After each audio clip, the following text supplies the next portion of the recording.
بسم الله الرحمن الرحيم. ايه اللي بيحصل في سوريا؟ اليوم تظاهرات تحمل اعلام فلسطين داخل سوريا في المنطقة الوحيدة اللي بيسيطر عليها احمد الشرع.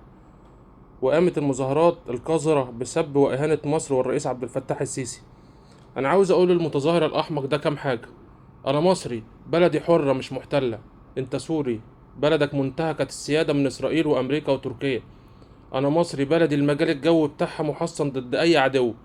وانت سوري، مجالك الجوي مستباح. يا راجل، ده نتنياهو وهو رايح امريكا خاف يدخل اجواء فرنسا عشان في خلاف بينهم بس. تخيل احمد الشرع بتاعك قلب لسانه اسرائيل ضربت سوريا 1000 مرة، ودمرت القوات الجوية والبحرية للجيش السوري اللي خلاص مبقاش موجود. انا مصري، رئيسي سلح جيشي من كل دول العالم، وكمان بنصنع سلاحنا.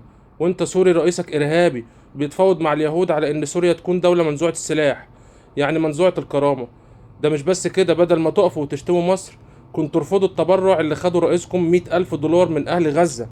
تخيل أهل غزة في الحالة دي بيتبرعوا لسوريا مؤتمر شحاتة عامله أحمد الشرع. يعني لو عدينا إن أهل غزة إزاي في الحالة دي وهم محتاجين كل حاجة وبيطلبوا مساعدات، طيب إيه بجاحة إن هو يخليه يقبل التبرع ده؟ أنا مصري، رئيسي قائد جيش. أنت سوري، رئيسك قائد عصابة إرهابية. ما سألتش نفسك ليه أمريكا بعد ما كانت حاطة على راسه 10 مليون دولار دلوقتي بقى رئيس دولة؟